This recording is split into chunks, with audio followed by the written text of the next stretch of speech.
Bangladesh cricket board ক্রিকেটারদের সাথে যেই চুক্তি করেন ৫টা ক্যাটাগরিতে, এ প্লাস, এ, বি, সি, ডি। যে বাংলাদেশের যেই মানে ক্রিকেটারদের যে পারফরমেন্স, আপনার কাছে কি মনে হয় যে এ প্লাস, এ, আমার মনে হয় বিও থাকার দরকার নেই, এ প্লাস এবং এ ক্যাটাগরি কোনো থাকার দরকারই নেই বাংলাদেশের ক্রিকেটারদের জন্য। আসলে কেউ এই ক্যাটাগরির প্লেয়ার না, ক্রিকেটার না আমার কাছে ব্যক্তিগতভাবে মনে হয়। কেন দরকার ভাই এত টাকা খরচ করে, 10 লাখ 8 লাখ টাকা খরচ করে? সব B category, C category, D category, আমার মনে হয় নিচের দিকে আরো দুইটা বাড়াইলে ভালো হয়। ডির পর ই, এফ। এফ থাকলে তো আবার একটু সমস্যা, কারণ সেই জায়গায় মনে হয় যে এটা ফেল করে গেছে। মাহমুদুল্লাহ ভাই নিজের নাম সরায় নিচ্ছেন 2025-এর যে কেন্দ্রীয় চুক্তি সে জায়গা থেকে, খুবই ভালো খবর। কিন্তু ভাই অবসর নিবেন কবে? মানে যখন একেবারে ইজ্জত মান একটু থাকবে না তখন।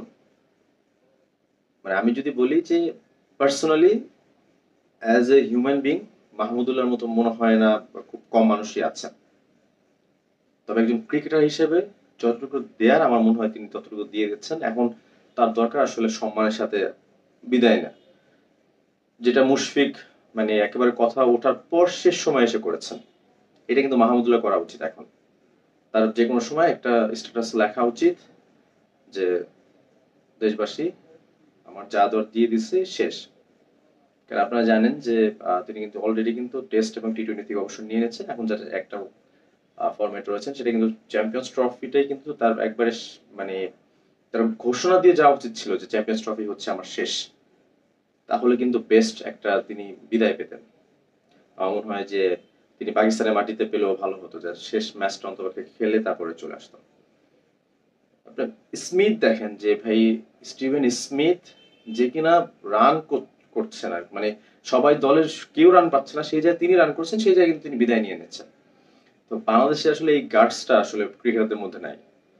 মানে তেনা পেঁচাইতে পেঁচাইতে পেঁচাইতে একবার শেষ পর্যন্ত নিয়ে যায় আসলে বাংলাদেশের ক্রিকেটার। আমার কাছে মনে হয় যে মাহমুদুল্লাহ এখন অবশ্যই মানে এই ফর্মেটে এখন 2027 নিয়ে চিন্তা করা উচিত বাংলাদেশের।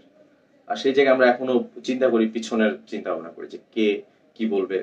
মানে নির্বাচকরাও ভয় পায়, আমার মনে হয় বিসিবি সভাপতি তিনিও ভয় পায়, কোচও চিন্তা ভাবনা করে যে কি বলবো, আবার আমার চাকরি হারাবো। আসলে এই এই জিনিসগুলো নিয়ে আসলে আমার মনে হয় যে একটু বাদ দেওয়া উচিত। মানে যদি ক্রিকেটের উন্নয়ন চাই তাহলে আমার মনে হয় যে আহ এই সমস্ত চিন্তা ভাবনা বাদ দেওয়া উচিত এবং 27 বিশ্বকাপের জন্য চিন্তা করা উচিত। আর 5টা ক্যাটাগরি আপনারা জানেন যে, একটু ক্যাটাগরির কথা বলি। এ প্লাস ক্যাটাগরিতে কিন্তু একমাত্র প্লেয়ার কিন্তু তাসকিন আহমেদ, তার মাসিক বেতন কিন্তু 10 লাখ টাকা। সো তাসকিন যেহেতু 3টা ফরম্যাটে খেলেন, এ প্লাস ক্যাটাগরির একমাত্র ক্রিকেটার। আর এরপরে যদি দেখি যে এই ক্যাটাগরিতে ছিলেন 4 জন, মুশফিক যেহেতু ওয়ানডে ফরম্যাট থেকে বিদায় নিয়েছেন, তার মানে তার কাছে ফরম্যাট রইল আর একটা, টেস্ট।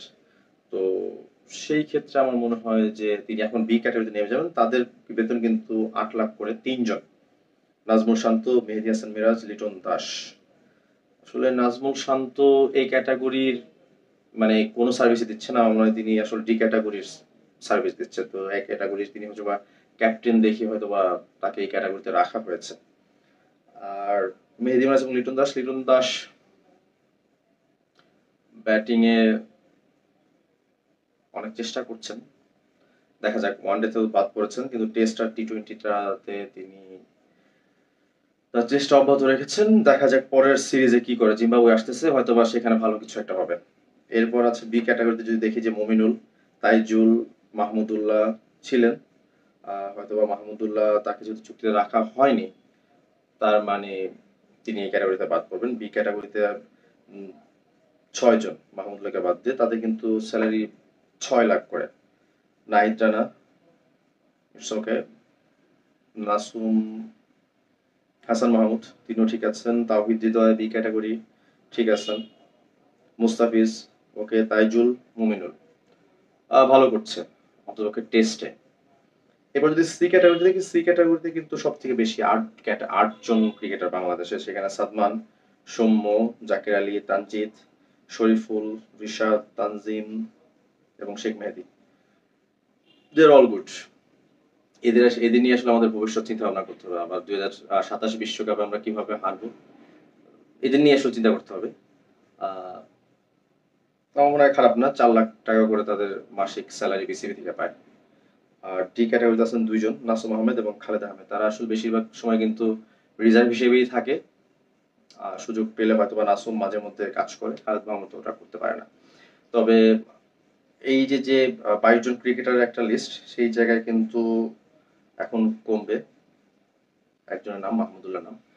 তবে মাহমুদুল্লাহর উচিত খুব শীঘ্রই এই ফরম্যাট না, ক্রিকেট থেকে বিদায় নেওয়া এবং যতটুকু তিনি পারেন ওনার ঘরোয়া ক্রিকেট আছে, প্রিমিয়ার লিগ খেলা উচিত এবং একসাথে বিপিএলটা যতদিন চালিয়ে যেতে পারে সেটা করা উচিত। আর অন্তপক্ষে মানুষের কথা শোনার থেকে তার এই জিনিসটা করা উচিত, সম্মানের সহিত তিনি বিদায় নিক।